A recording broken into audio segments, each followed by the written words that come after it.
Death in anime used to be the ultimate consequence. When a character died, it changed everything. It shocked the audience, it reshaped the story, and most importantly, it stayed that way. But today, a character dies, fans cry for a week, theories begin the next day, and before long everyone expects them to come back somehow.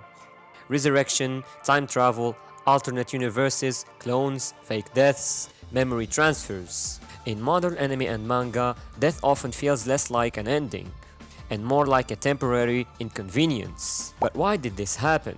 And why do so many emotional moments lose their impact because of it? Welcome everybody, I am Anime Mind, and in today's video, let's talk about why character deaths don't matter anymore. Why death used to work at the first place.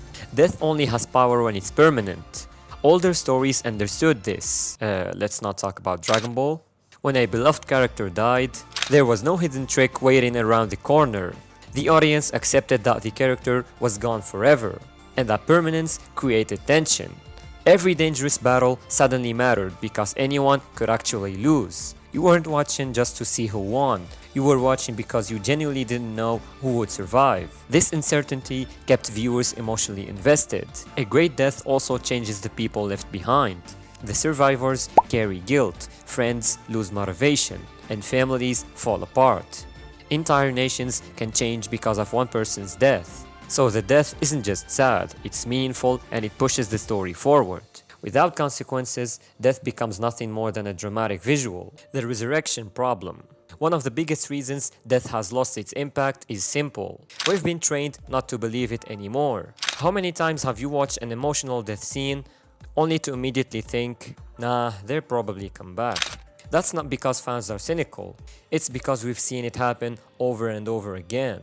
And like I've said, Dragon Ball popularized reviving characters through the Dragon Balls. Naruto introduced powerful resurrection techniques during the Fourth Great Ninja War. Bleach repeatedly revealed characters who somehow survived impossible injuries. Even outside anime, superhero movies constantly bring characters back. Eventually, audiences learn the lesson. Don't get attached to the consequences. They are temporary.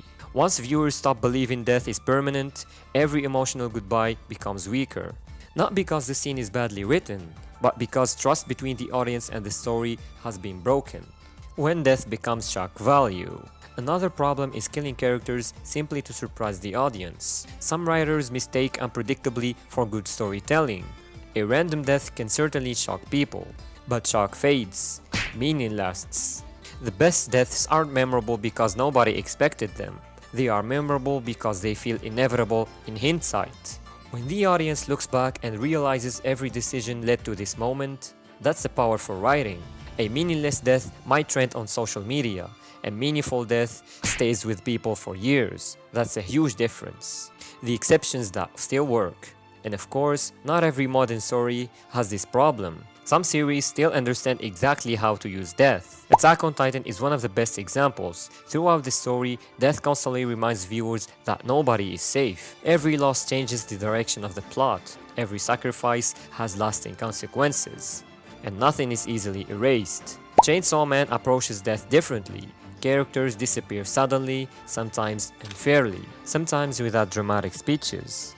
That unpredictability reflects the brutal world the story creates. Meanwhile, Jujutsu Kaisen sparked endless discussions whenever major characters died because fans couldn't tell who would survive. Whether you love or hate those decisions, people believed the deaths could actually stick. That's what creates tension. The audience must feel the actions have consequences, otherwise every fight becomes an illusion. Why writers keep doing it? So why not simply keep everyone dead? Because bringing characters back is incredibly tempting. Popular characters sell merchandise. They attract viewers, fans demand their return. Publishers want successful characters to remain relevant. Sometimes writers themselves become attached to the characters they created. Killing someone permanently is difficult. Resurrection offers a second chance, but every resurrection comes with a hidden cost. It tells the audience that future deaths may not matter either. The more often it's used, the less emotional power every future death carries. So death isn't powerful because it's sad.